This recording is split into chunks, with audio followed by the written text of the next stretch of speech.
السلام علیکم ورحمۃ اللہ وبرکاتہ۔ ہمارے چینل تعلیم قرآن میں آپ سب کا استقبال ہے۔ بسم اللہ الرحمن الرحیم۔ اس ویڈیو میں سورہ فاتحہ کے ہر لفظ کا معنی سکھایا جائے گا۔ سورہ فاتحہ میں جتنے بھی الفاظ استعمال ہوئے ہیں ان تمام الفاظ کا الگ الگ معنی بتایا جائے گا۔ ان تمام الفاظ کو سیکھنے کے بعد آپ آسانی سے سورہ فاتحہ کا ترجمہ کر سکتے ہیں۔ میرا مقصد یہ ہے کہ آپ قرآن شریف کا ترجمہ سیکھیں۔ ترجمہ جو پڑھتے ہیں، جیسے اس طرح کے بہت سارے ویڈیوز ہیں جس میں ایک آیت کی تلاوت کی جاتی ہے اور اس کے بعد اس کا ترجمہ بتایا جاتا ہے، تو وہ دیکھ سکتے ہیں۔ لیکن میرا مقصد ہے کہ ترجمہ آپ سیکھیں، یعنی آپ خود سے اس قابل ہو سکیں کہ خود سے ترجمہ کر سکیں اور اس کا ترجمہ سمجھ سکیں۔ تو چلیے آگے دیکھتے ہیں۔ سب سے پہلا لفظ ہے الحمد۔ الحمد کے معنی تمام تعریف۔ حمد کے معنی تعریف ہوتا ہے، اس میں جو الف لام الگ سے لگا ہوا ہے اسی کی وجہ سے تمام لفظ بڑھ رہا ہے، یعنی الحمد تمام تعریف۔ حمد کے معنی تعریف، الحمد تمام تعریف۔ ال کا معنی ہر جگہ تمام نہیں ہوتا ہے، بلکہ خاص جگہ اس کے کوئی قاعدہ ہے، اس کو بعد میں سیکھیں گے۔ للہ، اللہ کے لیے۔ لام زیر لی کے معنی لیے کے لیے، اس سے پہلے ویڈیو میں آ چکا ہے، بہت مرتبہ آ چکا ہے یہ۔ اللہ کے معنی اللہ، للہ اللہ کے لیے۔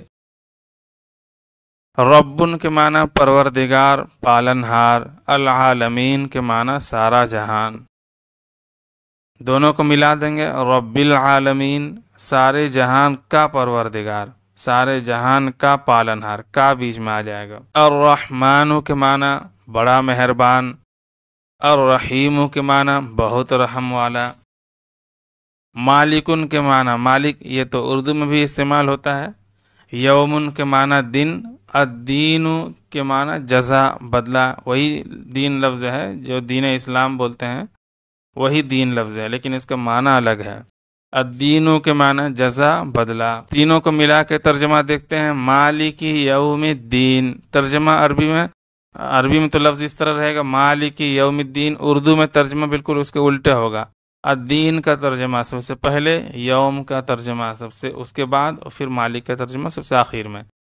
مالک یوم الدین، جزا کے دن کا مالک، بدلہ کے دن کا مالک، یعنی جس دن بدلہ دیا جائے گا ہر عمل کا، اس دن کا مالک۔ ایاکا، تیری ہی، تجھی سے، تجھی کو۔ نعبد، ہم عبادت کرتے ہیں۔ نعبد فعل مضارع کا صیغہ ہے۔ فعل مضارع کسے کہتے ہیں، پھر نعبد کی اور شکلیں کیا ہیں، ان کی گردان کیا ہے، ان پر مکمل ویڈیو ہے، لنک ڈسکرپشن میں ہے اور آئی بٹن میں بھی لنک دے دیا جائے گا، آپ اس کو دیکھ سکتے ہیں۔ بلکہ پہلے ان تمام گردان کو دیکھ لیں۔ اور سورہ فاتحہ میں 4 فعل استعمال ہوئے ہیں، 4 افعال سورہ فاتحہ میں استعمال ہوئے ہیں۔ سب سے پہلے نعبدو ہے، فعل کا مطلب ورب ہوتا ہے، تو 4 ورب استعمال ہوئے ہیں۔ سب سے پہلے نعبدو ہے، اس کے بعد نستعینو ہے، اس کے بعد اہدنا ہے، اس کے بعد انعمتا ہے۔ ان چاروں افعال پر الگ سے پوری گردان موجود ہے، آپ ان کو دیکھ لیں۔ ان کو سیکھنے کے بعد جب وہ لفظ قرآن شریف میں دوسری جگہ استعمال ہوگا تو آپ آسانی سے اس کا ترجمہ کر سکتے ہیں۔ شکل صیغے کا مطلب یہ ہے کہ جیسے نعبدو ہے، نعبدو کے معنی ہم عبادت کرتے ہیں، تو کوئی تو ایسا لفظ ہوگا جس کا معنی ہوگا وہ عبادت کرتا ہے، کوئی ایسا لفظ ہوگا جس کا معنی ہوگا تو عبادت کرتا ہے، تو انہی کو بولتے ہیں شکل۔ لفظ کی شکل بدل رہی ہے، اسی کو صیغہ بولتے ہیں۔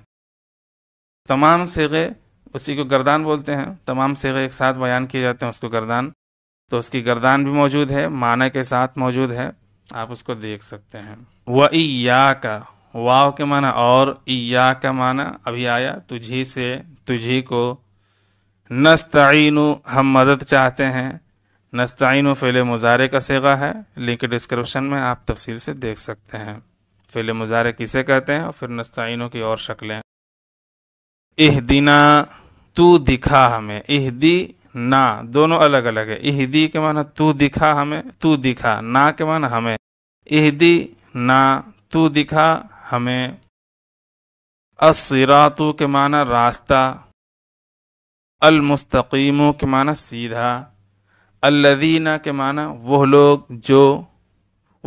جو یا وہ لوگ جن، جیسے اردو میں لفظ ہوگا اسی حساب سے اس کا ترجمہ بدل جائے گا۔ صراط الذین، ان لوگوں کا راستہ جو، بیچ میں کا آئے گا، ان لوگوں کا راستہ جو، ان لوگوں کا راستہ جن، جیسا اردو میں لفظ ہوگا اسی طرح ترجمہ ہوگا۔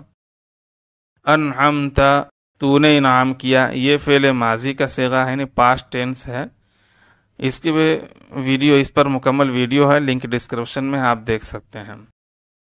علیہم، اعلیٰ کے معنی پر، ہم کے معنی ان پر، جن پر، جن پر اس لیے ترجمہ کر رہے ہیں الذین کے ساتھ، جیسے پچھلا لفظ ہے صراط الذین، الذین کے ساتھ آیا ہے اس لیے جن پر ہوگا، ورنہ الذین کے بغیر آئے گا تو ان پر ہی ترجمہ ہوگا۔ اعلیٰ کے معنی پر، ہم کے معنی وہ سب، ان سب، غیر کے معنی علاوہ، المغضوب کے معنی غضب کیا گیا، لا کے معنی نہیں، الضالین کے معنی گمراہ لوگ۔ ویڈیو اچھی لگے تو لائک کریں، اور جو آپ کے دوست و احباب میں اور رشتہ داروں میں قرآن سیکھنے والے ہیں یا آپ چاہتے ہیں کہ وہ قرآن سیکھیں، ان کے ساتھ یہ ویڈیو شیئر کیجئے، اور چینل میں نئے ہیں تو سبسکرائب کیجئے۔ ہمارے چینل میں اسی طرح کے ویڈیوز اپلوڈ کیے جاتے ہیں۔ ہمارا مقصد ہے کہ آسانی سے ترجمہ قرآن سکھایا جائے اور قرآن کی تعلیم کو عام کیا جائے، بالکل عام۔ ویڈیو دیکھنے کا خیر میں شکریہ۔